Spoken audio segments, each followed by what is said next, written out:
Gracias por estar hoy aquí con nosotros. Damos la bienvenida al doctor Julio César Rolón Garrido y me voy a permitir leer su breve currículum. Él es doctor en Teoría de la Señal y Comunicación por la Universidad Politécnica de Cataluña en España y desde 1995 a la fecha es investigador de tiempo completo del Centro de Investigación y Desarrollo de Tecnología Digital, CITEDI, del Instituto Politécnico Nacional, que actualmente es su director. Desde 2010 a la fecha ha participado en proyectos de investigación con financiamiento del Politécnico y ha participado y dirigido proyectos de desarrollo tecnológico en el campo de la percepción remota satelital con financiamiento también del Politécnico. Estos proyectos son con la finalidad de crear instrumentos que permiten observar el territorio desde el espacio para contribuir a soluciones de problemas ambientales y de manejo de recursos naturales en tierra, costas y mares. Es profesor, además, colegiado de programas de maestría y doctorado en Ciencias en el Sistema Digital de CITEDI.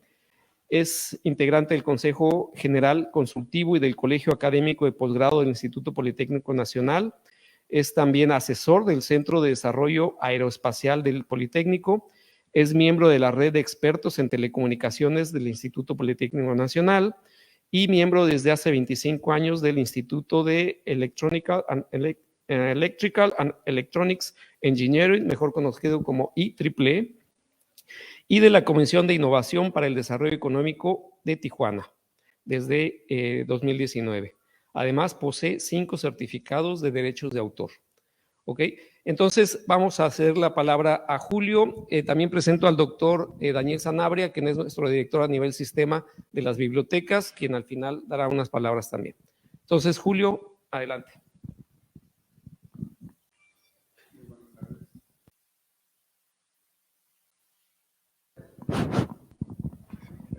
Parece que no encendió. Buenas tardes, muchas gracias Rubén, gracias Daniel por esta bienvenida. Efectivamente, el día de hoy pues nos convoca aquí la posibilidad de renovar el convenio interbibliotecario entre CETIS y CITEDI. CITEDI es un centro de investigación del Instituto Politécnico Nacional, son 23 centros ya de investigación en todo el país. Y pues aquí nosotros pues tenemos una serie de recursos bibliotecarios digitales y físicos y CETIS, como nuestra institución hermana en la región, pues tiene también los propios y desde hace un par de años hemos mantenido una colaboración muy estrecha a nivel bibliotecario y pues el día de hoy refrendaremos ese convenio que entre otras cosas, pues les permite a través de la biblioteca CETIS acceder a los recursos del Politécnico, que están aquí en Tijuana todos disponibles, y a nuestros alumnos de posgrado acceder a los recursos del sistema bibliotecario de CETIS. Entonces es un poco lo que nos convoca hoy. Antes de empezar con la plática, no sé si quisieras comentar algo o empezamos. Bueno, buenas tardes. Muchísimas gracias, doctor.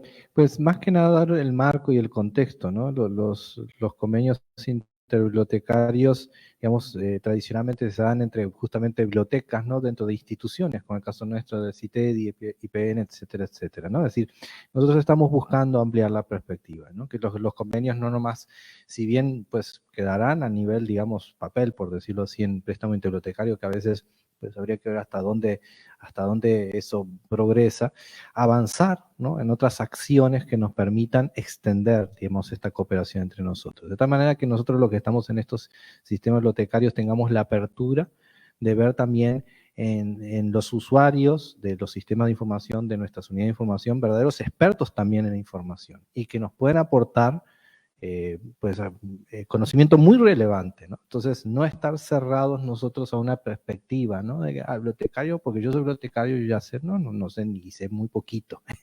Entonces, en realidad, yo voy a aprender mucho esta plática, espero que ustedes la disfruten, y yo la voy a disfrutar muchísimo. Muchas gracias. Gracias. Pues entonces, miren, la idea de hoy es hablar sobre el valor de los recursos de información en ciencia y tecnología. Adelante, por favor.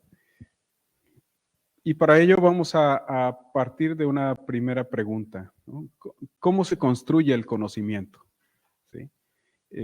¿Alguien tiene alguna opinión? ¿Alguien quisiera comentar algo? ¿Cómo se construye el conocimiento? Sí, allá, adelante.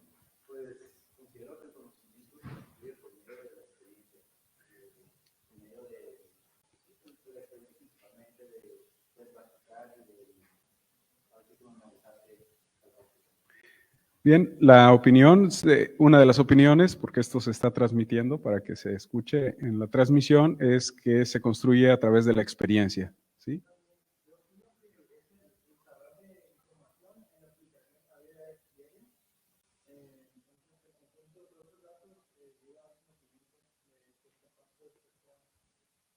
Es decir, a partir de un conjunto de información se genera un conocimiento, que ya es un proceso diferente con otro nivel. Bien, un poco siguiente. Algo importante es que la construcción, digamos, en la gran generalidad de los casos, la construcción del conocimiento es incremental, ¿sí? Tenemos que cursar un conjunto de experiencias para entonces asimilar y crear nuestro conocimiento. A nivel científico, también sucede así. Ustedes están más acostumbrados a los titulares de las redes sociales y de repente parece como que algo aparece de la nada. Y eso, pues en el 99.9995% de las ocasiones no es así, ¿sí? Es un proceso incremental. Si el conocimiento se generara de manera disruptiva y permanentemente, pues no estaríamos teniendo los problemas que tenemos como humanidad, ¿no? Entonces, algo básico es que el conocimiento se construye de manera incremental. Decía Isaac Newton, se le atribuye a él, pero en realidad la frase viene de mucho tiempo atrás, es que si él había visto más allá, había sido porque se había parado sobre hombros de gigantes. Esto es lo que explica el método incremental en la creación de conocimiento. Siguiente. Les recomiendo ese libro, A hombros de gigantes, de Stephen Hawking. Lo tienen aquí en la biblioteca. Es una buena lectura que habla sobre este proceso del progreso incremental en el conocimiento. Siguiente.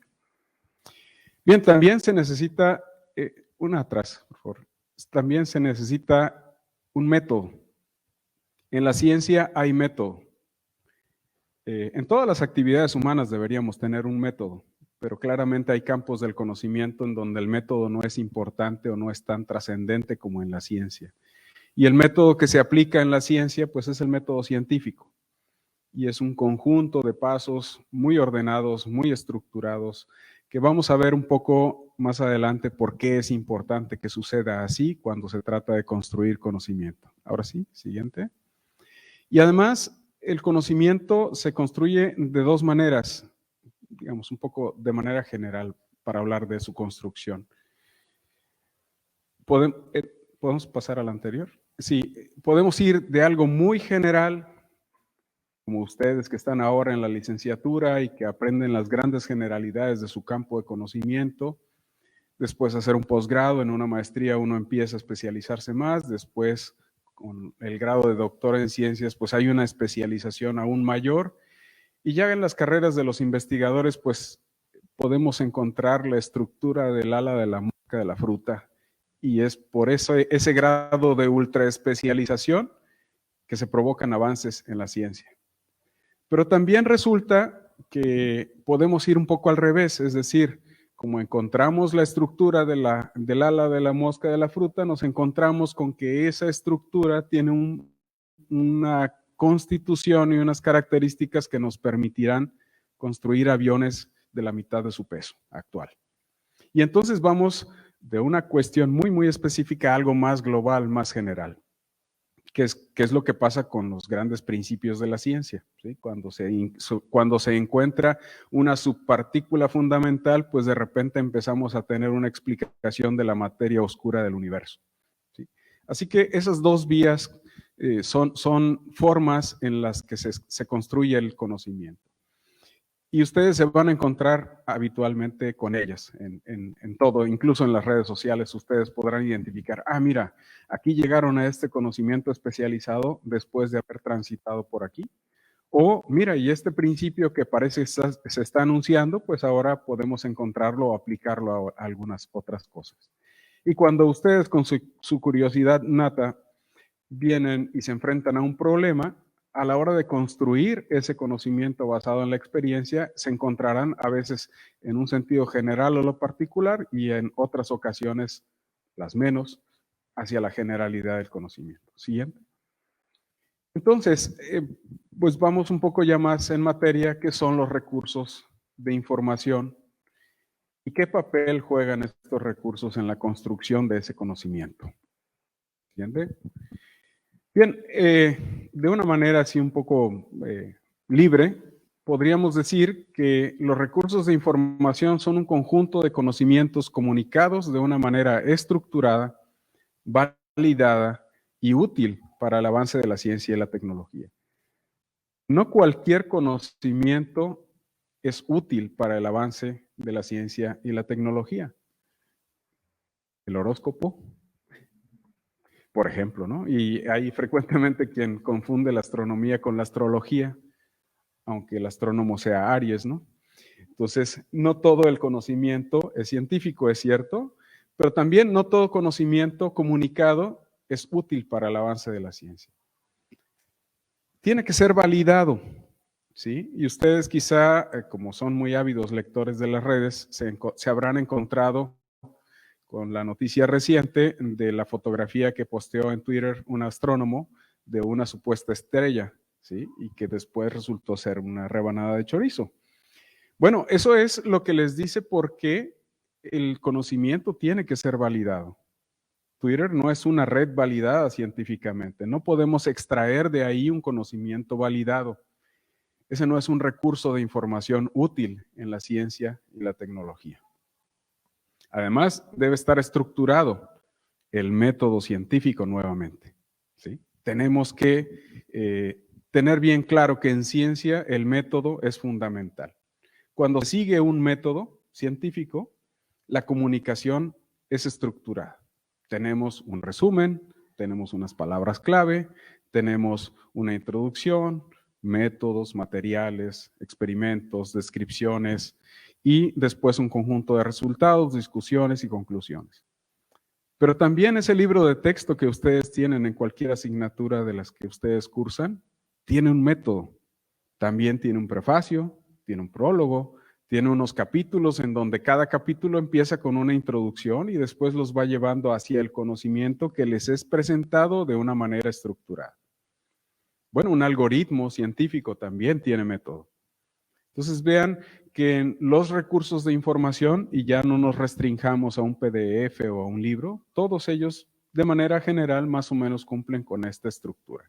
Siguiente.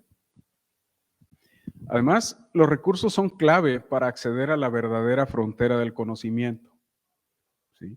Para identificar la terra incognita, ¿sí? Que se decía en latín en la época de la exploración, cuando el planeta todavía era muy grande para los humanos de la época. Bien, ahora el planeta quizá puede no ser muy grande, de hecho ya está empezando a ser pequeño para nosotros, pero en la frontera del conocimiento sigue siendo vastísima, no la hemos encontrado aún. Sin embargo, si no tenemos recursos de información estructurados, bien validados, no podemos ir a explorar esa frontera, ¿sí? Si no sabemos de los cuásares y de las otras subpartículas atómicas de manera estructurada, no se habrían podido descubrir los leptones y todas esas otras cosas que se están encontrando casi día a día. No seríamos capaces ni siquiera de lograr un vehículo con autonomía 3, por ejemplo. ¿Sí? Entonces, el proceso mismo de la creación del conocimiento a través de recursos de información transita por conocer un montón de cosas hasta que, avanzada ya la carrera de investigador, pues empiezan a encontrarse con que está llegando a ese verdadero horizonte del conocimiento y está teniendo esa inquietante dificultad de no tener pares con quienes validar esas ideas, ¿sí? Bueno, ustedes comprenderán que en esa condición pues se ha leído todo lo que existe y se ha experimentado todo lo que las otras mentes avanzadas han podido experimentar y estamos ante nuevas fronteras. Bueno, solo se llega ahí a través de recursos de información que tienen esas cualidades que he descrito. Siguiente. Entonces, pues a más diversidad de recursos, más panorámica, ¿sí? Una visión más amplia.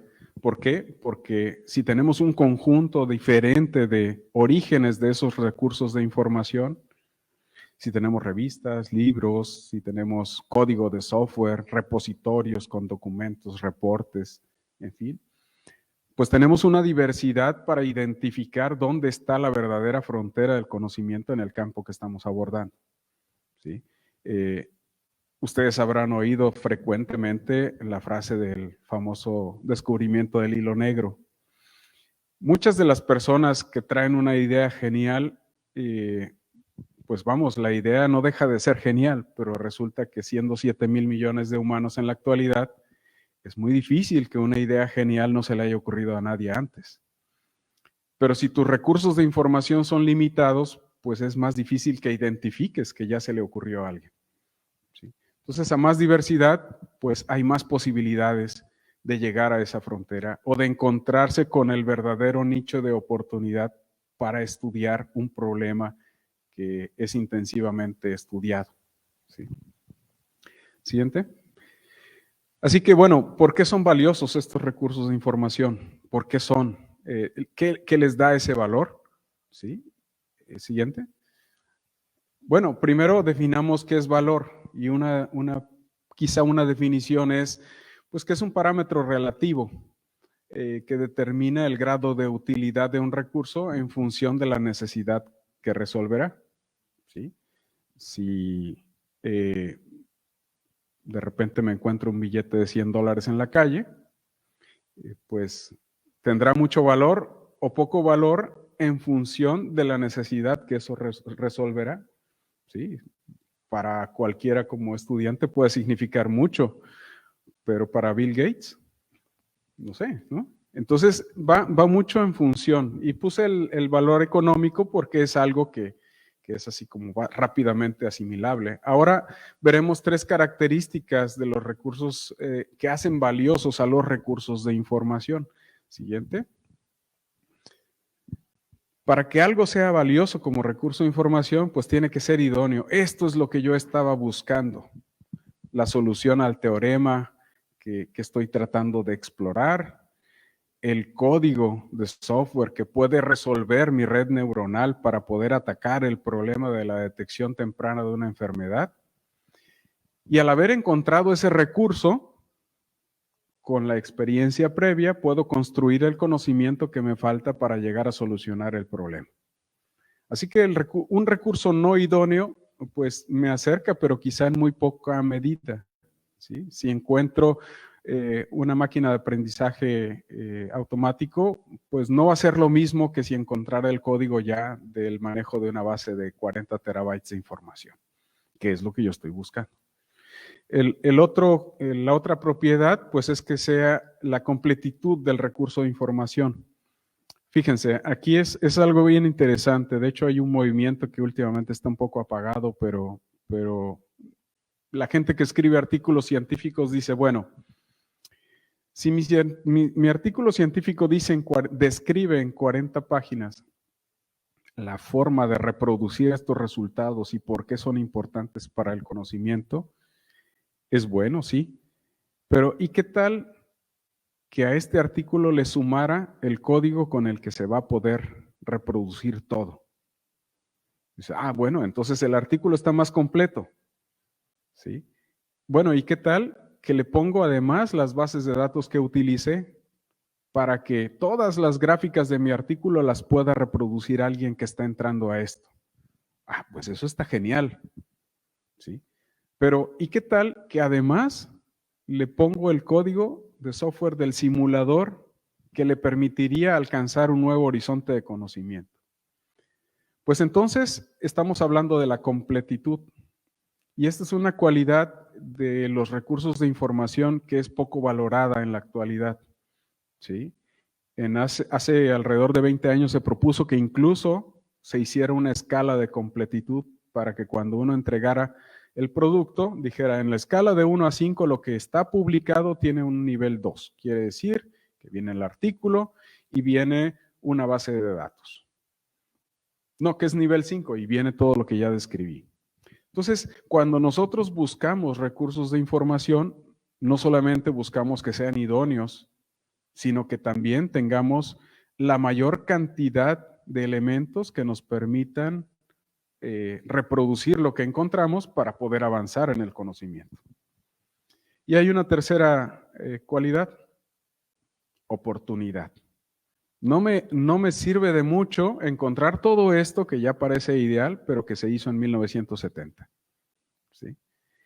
Y bueno, ustedes lo saben porque viajan casi a la velocidad de la luz en sus redes sociales y en los recursos de información, pues la cantidad de artículos científicos que se producen y se publican cada segundo es exorbitante, inalcanzable. Bueno, entonces parecería que ahora el elemento oportunidad es más asequible, pero no necesariamente es así, ¿sí? Porque también tenemos que decir que alrededor de los recursos de información, pues hay un conjunto de intereses, normalmente de tipo económico, y entonces eso opaca algunos de los factores. Sin embargo, si nosotros fuéramos a la biblioteca digital y lo que estamos buscando tuviera esas tres características, pues sería el ideal. Lo acaban de publicar ayer. Tengo todo para reproducirlo y además es lo que va a resolver el problema que estoy explorando. ¿Qué quiere decir eso? Que quizá ustedes puedan hacer una contribución incremental grande en un breve tiempo, lo cual a su vez hace que si todo lo que ustedes descubrieron lo ponen a la vista de la sociedad, pues cumpla a su vez con esta cadena. Sí. Bien, adelante. Y ahora, como un mero ejemplo, porque no son los únicos, pues algunos tipos de recursos de información. Lo tradicional, las colecciones ya en digital y no menos valiosas las físicas, de libros y revistas. Pero también tenemos ahora los repositorios, ¿sí? Que son bases de datos especializadas, ¿no? Más especializadas en colectar tesis, reportes técnicos. Esto es muy importante. Los institutos, los National Institutes of Standard en Technology en Estados Unidos, el NIST, tiene unas bases de datos, unos repositorios de reportes técnicos muy impresionantes que tienen que ver con cómo se han diseñado los experimentos para los estándares internacionales, por ejemplo. Ese es un tipo de elemento. Los mapas, si ustedes son curiosos y quieren explorar, métanse al INEGI, a su repositorio de mapas. Tienen todo México con 200 capas de información sobre cada metro cuadrado del país. Ahí se pueden pasar semanas explorando. Y hay repositorios de software, ¿no? El que no está validado y que es público y súper conocido de todos es GitHub, ¿no? ¿Cuál es el problema de GitHub? Pues que no está validado. Y entonces ahí ustedes muy difícilmente van a poder llegar a la terra incógnita, pues con código que puede incluso desviarlos de su objetivo, porque cuando uno toma el código de alguien, si está validado, dice, esto está bien para lo que yo necesito. Y quien lo validó garantiza muchas cosas, pero si no está validado, pues hay problemas. Bases de datos de patentes, tanto las públicas como las privadas, ahí está la USPTO, ¿no? El de Estados Unidos, están las patentes europeas. ¿Y por qué es importante en ciencia y en tecnología? Pues porque si queremos verdaderamente estar en la frontera del conocimiento, tenemos que ver que no esté patentado, por ejemplo. ¿Sí? Y otras bases de datos con información científica, por ejemplo, las bases de datos que hablan de las características de los materiales, para los ingenieros en materiales, ¿no? Todas las propiedades químicas, físicas, en fin. O bases de datos con información científica de manuales. No tienen una idea de lo complejo que es hacer tecnología cuando no se tienen ciertos manuales. Por ejemplo, aquí les voy a hablar un poco de la prehistoria, pero quienes son de mi camada entenderán. Una base de datos, un manual de diseño e interpretación de cartas de Smith, que, bueno, ahora todo lo hace el software, pero resulta ser que si ustedes están haciendo diseño y quieren ciertas cualidades en su red de impedancias, las cartas de Smith, para que lo entiendan, no eran las cartas que hacía el señor Smith a su esposa, sino son unas cartas para identificar cuestiones de radiación electromagnética, diseño de sistemas radiantes de energía, las que básicamente lo que se necesita en las torres de Telcel. ¿Sí? Entonces, eso se hace normalmente por software, pero cuando estamos en ciertas condiciones tenemos que ir todavía a las ecuaciones del espectro electromagnético y demás, hacer cosas ahí raras. Bueno, hay bases de datos donde se encuentran esos documentos. Y otro tipo de herramientas, hay muchas herramientas. Ahorita voy a poner ahí en una pantalla algo al respecto. Siguiente. Y bueno, ahora hablarles un poco de los recursos de información del Instituto Politécnico Nacional. Sí, pues como todo, tenemos nuestra biblioteca digital. Ustedes pueden entrar, ahí está la página, es pública. Y ahí pueden ver un conjunto de recursos abiertos disponibles, revistas de Open Access que les llaman, algunos libros digitales que son también abiertos, toda la obra editorial del Instituto Politécnico Nacional también está disponible, pero como todo, pues también tiene su parte restringida, ¿sí? Y vamos a regresar a esta porque quiero intentar algo. La máquina está en Wi-Fi. No miento, le apagué el Wi-Fi, ¿no? Entonces no lo intentamos. Lo que pasa es que íbamos a entrar, pero digamos, los invito a que ustedes entren. Siguiente. Ahí tenemos también una sección de repositorios y dentro de los repositorios hay una sección que les puede resultar muy interesante que son todas las tesis de licenciatura, maestría y doctorado del Instituto Politécnico Nacional de toda la historia. Entonces, si ustedes están por emprender un proyecto de tesis de licenciatura o quieren hacer algo experimental en licenciatura, ahí pueden ver las tesis. Dentro de nuestros protocolos, cuando el joven termina el estudio, su nivel, ya sea licenciatura, maestría o doctorado, pues su documento digital de tesis tiene que subir a los repositorios en un plazo que no debe exceder los 6 meses. Entonces ahí van a encontrar desde lo más reciente a lo más antiguo. Pero también tenemos ahí repositorios de, mapas, por ejemplo. Hay uno de mapas, una mapoteca que tiene cuestiones de recursos naturales. Y luego, como les decía, tenemos 23 centros de investigación y algunos de esos centros tienen sus repositorios. Entonces hay repositorios, por ejemplo, de especies de plantas vegetales. El instituto tiene algunas variedades vegetales registradas como propias, como creadas en el instituto, y ahí en esos repositorios están ese tipo de descripciones. Siguiente. Y bueno, lo que les comentaba de las bases de datos.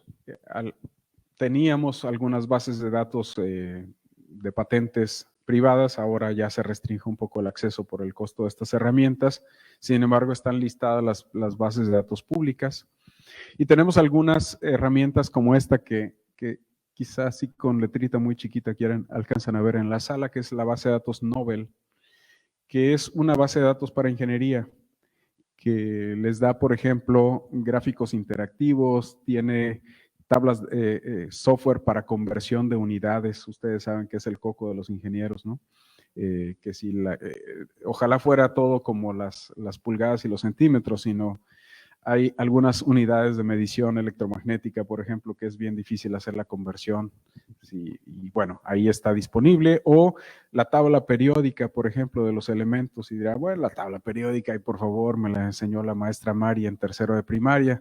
Sí, pero la tabla periódica interactiva ya con todas las descripciones formales, etcétera, de los elementos. Entonces, estas bases de datos ya mucho más especializadas, pues son recursos digitales que también pues tenemos a disposición de la comunidad, ¿no? Adelante. ¿Y para qué lo usamos nosotros en el IPN todo esto, ¿no? Bueno, dense una idea, tenemos alrededor de 217,000 estudiantes en licenciatura, 6,800 estudiantes en posgrado, 15,000 investigadores. Así que pues hay una demanda importante sobre estos recursos pues para hacer avanzar la ciencia en el instituto. Así que esto también lo usamos para hacer gestión institucional, ¿sí? Hacemos planeación, por ejemplo. Los campos emergentes de ciencia pues demandan ciertos recursos que no están contratados en un año determinado y entonces los investigadores de estos grupos dicen, oye, ahora sí ya voy a necesitar este recurso, ¿no? Los recursos en el instituto cuestan del orden de 6 ceros, ¿no? El pago anual de todas estas licencias. Y bueno, finalmente, cuando hay recursos que no se están utilizando, se regresa con la comunidad de investigadores que lo utilizó. Oye, si ya no vas a usar esto, con permiso, porque viene lo que es. La ciencia avanza, los grupos surgen, algunos se vuelven productivos, otros no. Así que se usa para la toma de decisiones, pero también, fíjense, se usa mucho para la toma de decisiones de cuál es el verdadero impacto de la ciencia que hacemos y por dónde está trabajando la gente. Esto que está aquí, que se ve muy borroso, es el portal de investigadores de Instituto Politécnico Nacional. Este es público y ahí ustedes van a poder ver por nombre, por unidad académica y diferentes parámetros de búsqueda quién es quién en el Politécnico. Pueden poner el nombre de un investigador y con cuántos países se relaciona, cuántas publicaciones tiene con cada quien en según qué país. Entonces, todo esto se ha construido en función de la información que se ha recuperado de todos esos recursos de información que tenemos contratados. ¿Para qué? Para la toma de decisiones. Eso define de manera directa o indirecta la forma en la que los centros de investigación avanzan a nivel institucional. Además, es un elemento de transparencia. Recuerden que el Instituto Politécnico Nacional se paga con el impuesto de los mexicanos. Y como tal, estamos obligados a darle resultados a la sociedad, a rendir cuentas. Entonces, el tema de la transparencia y la rendición de cuentas es una obligación para nosotros, no solo una obligación legal, la obligación legal se queda corta cuando se compara con la obligación moral de darle resultados a nuestra sociedad. Y estos elementos de transparencia nos permiten demostrar a la sociedad de que producimos este conocimiento y que ese conocimiento está a la orden de las empresas, de las universidades del país, de la propia sociedad, de los emprendedores, ¿sí? Y está ahí disponible. Entonces, también para eso se usa en nuestro caso estos recursos de información. Siguiente.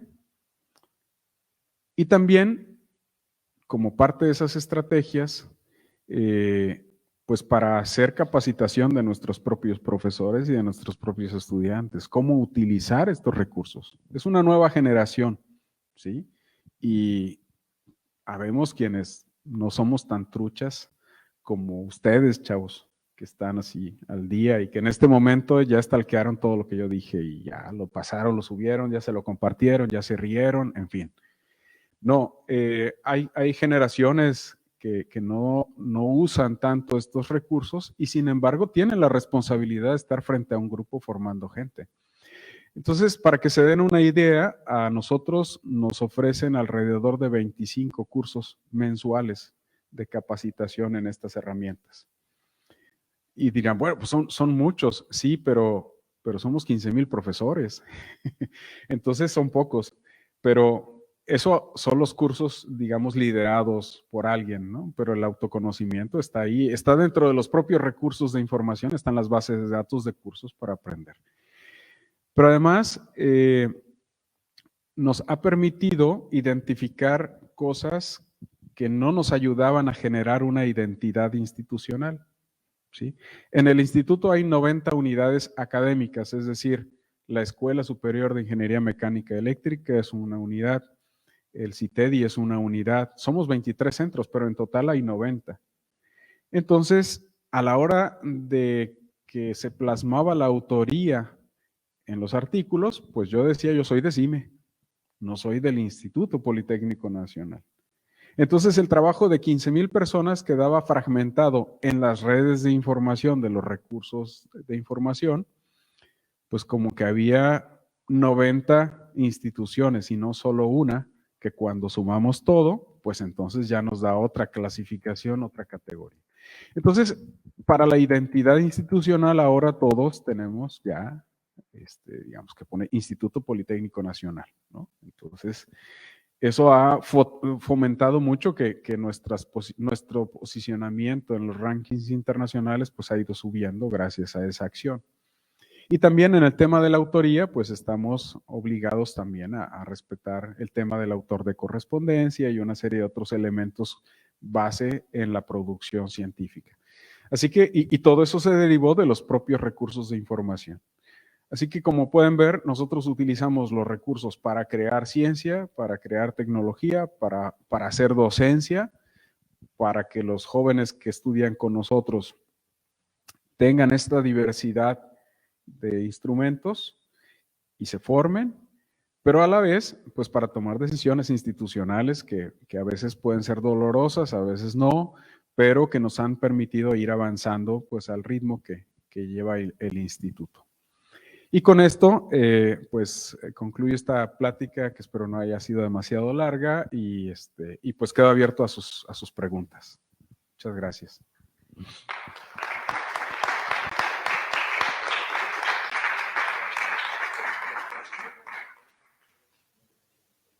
Bueno, abrimos el foro por si alguno de ustedes tiene alguna pregunta que quiera hacer. Adelante. La plática, como vieron, viene ad hoc, es directo para ustedes en el área de gestión de información, ya que se muestra cómo la información genera conocimiento y cómo los recursos de información están disponibles para eso. Entonces, es parte de lo que tienen que aprender y seguramente el lunes Mireya les va a hacer examen, así es de que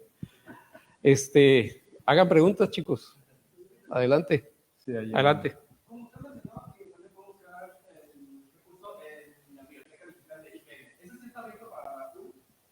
Hay recursos abiertos y hay recursos que tendrías que estar en nuestras instalaciones para poder consultar.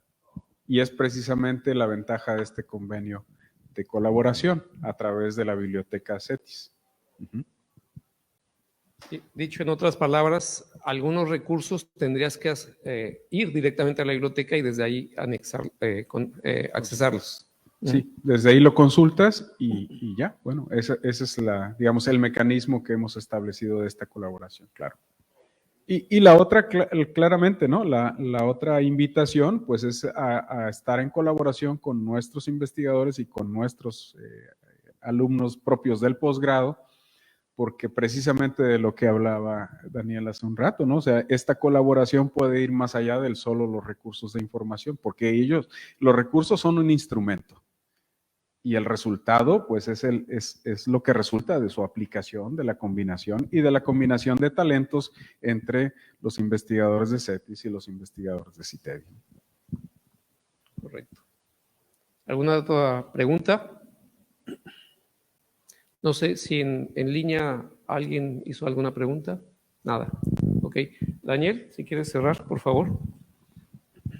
Bueno, muchísimas gracias, doctor Julio Rolón, por esta interesantísima plática. La verdad que hasta a mí me hace muy bien escuchar.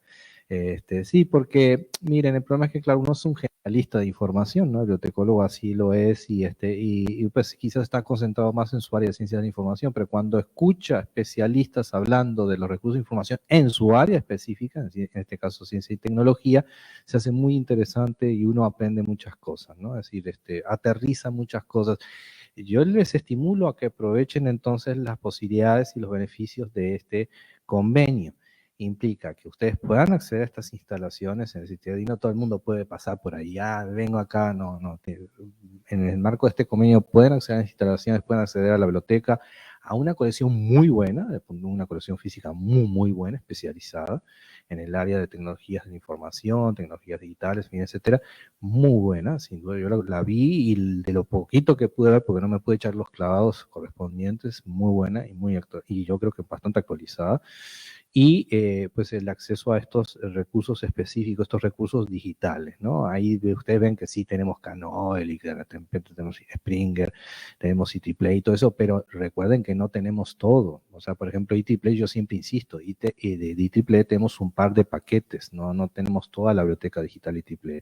Acá el acceso entiendo que es completo y eso es un beneficio fabuloso. Entonces yo diría, aprovechen al máximo estas posibilidades y vamos a seguir insistiendo aquí en que se conozca esto, las bondades de este convenio, las posibilidades, lo que a ustedes les va a aportar como valor agregado.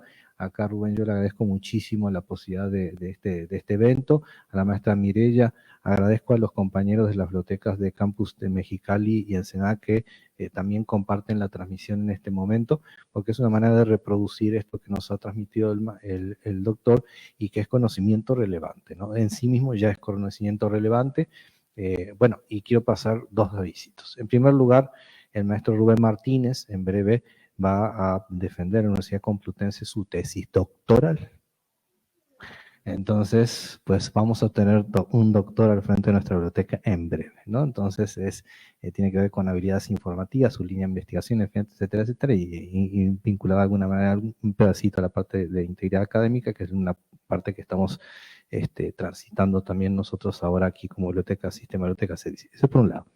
El otro es que es repositorio.cetis.mx. Recuerden que tenemos nuestro repositorio institucional, que cualquiera puede acceder a esos recursos de información, puede acceder a esas publicaciones de nuestros investigadores, en fin, y vamos a abrir un espacio para trabajos escolares. Vamos a comenzar un poco con el área de preparatoria y después vamos a progresar sobre profesional y el MBA también va a tener su espacio propio dentro de la colección de investigación que tenemos ahí en repositorio.cetis.mx. Dos avisitos quería pasar, y ahí disculpen. Muchísimas gracias nuevamente, muchas gracias a todos por su presencia.